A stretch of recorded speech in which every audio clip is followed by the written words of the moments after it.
Buenos días, profesora. Hoy mi grupo y yo vamos a presentar una línea del tiempo sobre los avances científicos en la historia. Empezaremos con la Revolución Industrial, que va de 1760 a 1840. Eh, Empezaremos con el primer avance científico, que es la hiladora Jenny, que fue creada en 1764 en Inglaterra. Este invento redujo exponencialmente el trabajo, debido a que el trabajo que lo hacían varias personas ahora solo lo manejaba uno. Proseguimos con 1803, que se inventó el barco de vapor. Bueno, este fue inventado por Robert Fulton, quien fue un ingeniero, empresario e inventor estadounidense, conocido por desarrollar este barco de vapor, ¿no? Esto se convirtió en un éxito comercial posteriormente. A finales de 1803, este mismo se lanzó al río Sena, en Francia. Era un barco cuyo propulsor era una rueda de paletas movida por una máquina de vapor. Los barcos de vapor significaron un notable avance en la historia de la navegación, posibilitando que los navíos no tengan que depender de cómo está el clima, así que las velas se resultaran innecesarias y se puedan llevar a cabo sus... Bueno, después pasamos al imperialismo, exactamente en el año 1820, donde fue donde la quinina se aisló y fue nombrada por los investigadores franceses Pierre-Joseph Pelletier y Joseph Bien-Aimé Camentou. Y bueno, en el año 1832 hubo un accidente en África donde el británico MacGregor Laird penetró a través del río Níger con 48 expedicionarios, de los que solo sobrevivieron 9, ya que la fiebre amarilla, el tifus, la disentería y sobre todo la malaria hacían que las tasas de mortalidad se mantuvieran demasiado elevadas, por lo que cualquier gobierno europeo se mostraba reacio a llevar cualquier tipo de empresa en el continente. Luego vamos a hablar del cable submarino, que esto pasó en 1843. Vamos a primero iniciar sobre qué es el cable marino.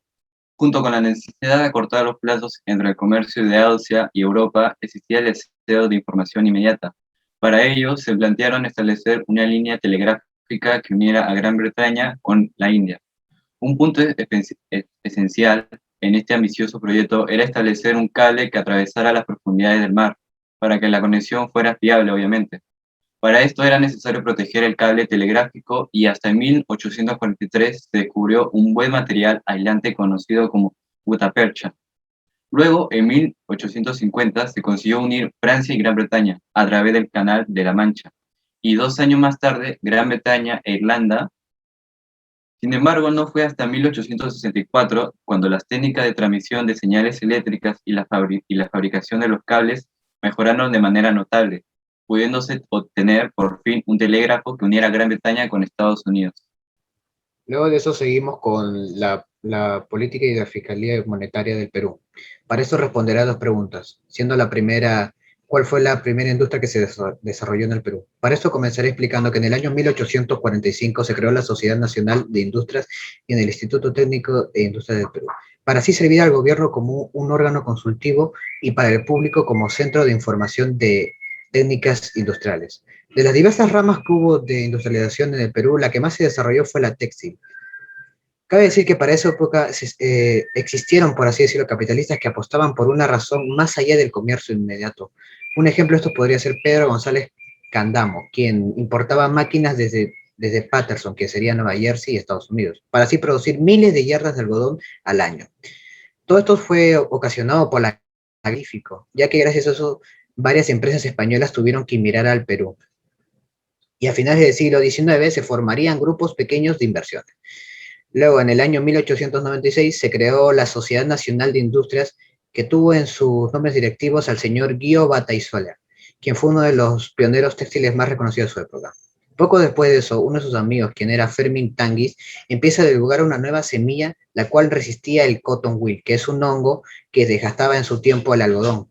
Y esta semilla la denominó especial, para que más tarde se llamara Tanguis. Posteriormente, en el año 1962, se fundó la Asociación Peruana de Técnicos Textiles. Se sabe que anteriormente las cifras que reportaban la industrialización textil eran de 40.000 tasas de empleos alrededor del mes y generaba exportaciones del orden de 1.4 o 400 millones de dólares. Las vacunas. Estas empezaron a desarrollar principalmente por las muy malas condiciones en las que batallaban los militares de la Primera Guerra Mundial y generalmente por el espacio muy propicio a enfermedades en el que estaban. La ambulancia.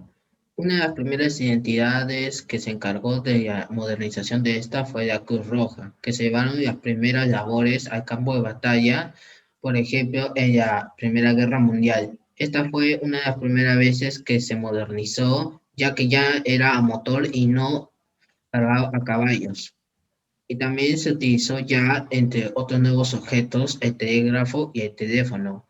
Esto también se introdujeron las tablillas, debido al efecto positivo sobre la movilidad y la mortalidad de los pacientes con fractura de la pierna. Luego vamos a hablar sobre la biotecnología roja. No fue hasta 1945 donde se descubre la vacuna contra la influenza. Esta se descubrió en Estados Unidos en 1945 y es desde entonces que los investigadores y fabricantes de vacunas desarrollan cada año una nueva vacuna que contenga la variedad de virus que creen la que circula en la próxima temporada de gripe.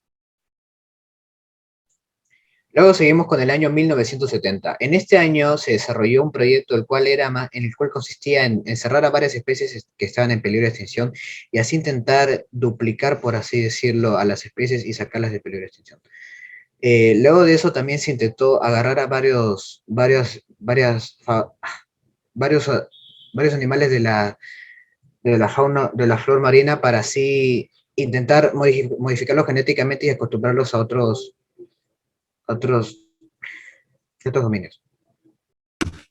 Nos saltamos directamente hasta 2012, donde la empresa Economía Verde se dedicaba a la transformación de botellas de plástico en fibras y telas, con las cuales se confeccionan bolsos publicitarios. La empresa también elabora macetas ecológicas, libretas, mochilas y hasta casacas mediante reciclaje de plástico. Por esto es muy importante reciclar. Bueno, según la International Energy Agency, los biocombustibles son combustibles que se derivan de la biomasa o residuos de materias primas. La mayor producción de estas se encuentra en América del Norte, Estados Unidos y América del Sur, en Brasil. En el año 2015 fue donde recién llegó al Perú y desde entonces se comenzó a utilizar por todo el país en diferentes aspectos, ya sea económico, agrícola y demás. En 2016, los científicos peruanos han convertido la roya amarilla con el café. Este proyecto lo incentivó el doctor Roberto Carlos Mancilla, que esto se trata de un programa de mejoramiento genético de los plantones de café para producir cultivos para resistir esta enfermedad y conservar las cualidades de café que producen. Este proyecto ya ha sido también utilizado en Colombia. Bueno, en 2019 se creó el primer banco de germoplasma de vid en el Perú. Estos bancos sirven para preservar el material biológico, cuyo objetivo es la conservación de la biodiversidad a largo plazo. Esto también se usa para la conservación y micropropagación en germoplasma de raíces y tubérculos andinos. Bueno, ahora paso a hablar un poco más de la política fiscal y monetaria, respondiendo a la siguiente pregunta, la cual sería, ¿cuál es la industria o empresa que genera más ganancias al Perú? Comenzamos con para eso voy a explicar más o menos que la industria que actualmente genera más ingresos es la industrialización petroquímica, la cual representa una excelente oportunidad de industrialización a partir del beneficio de una materia prima relativamente simple, convirtiendo en una serie de otros productos intermedios en potenciadores de nuevas oportunidades de generaciones de divisas y nuevos negocios.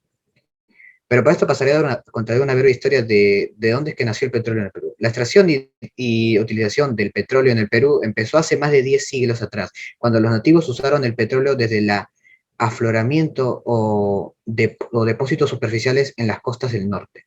El petróleo fue usado principalmente con fines medicinales. El primer pozo petrolero perforado en América del Sur, que fue un pozo tubular en el cual se descubrió el petróleo a los 24 metros de profundidad en el noviembre del año 1866, en una costa del norte del Perú. en el yacimiento de Zorritos, en la cuenca Tumbes, y este pozo empezó a producir 60 barriles de petróleo al día. Fue el primer pozo perforado en América del Sur.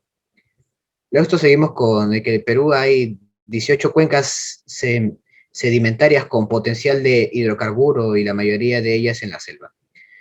Un reporte que se ha hecho actualmente se dice que en el año 2020 han estimado que van a haber 100 contratos vigentes para el año 2021.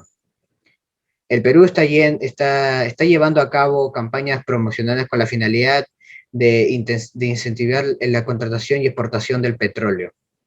Quiere decir que una de estas sería la empresa Romero, que está conformada por 20 países, la cual la operación de Grupo Romero es la mayor del Perú, ya que es dueño de Alicor, Primax, constructoras, entre otras más. Hoy en la actualidad, el Instituto de Investigación de la Facultad de Medicina Humana tiene como metas aplicar avances de la genética y biología molecular para resolver problemas propios de la población peruana, mayormente en enfermedades frecuentes como la hipertensión, la diabetes, el asma, enfermedades cardiovasculares o psiquiatras. Gracias.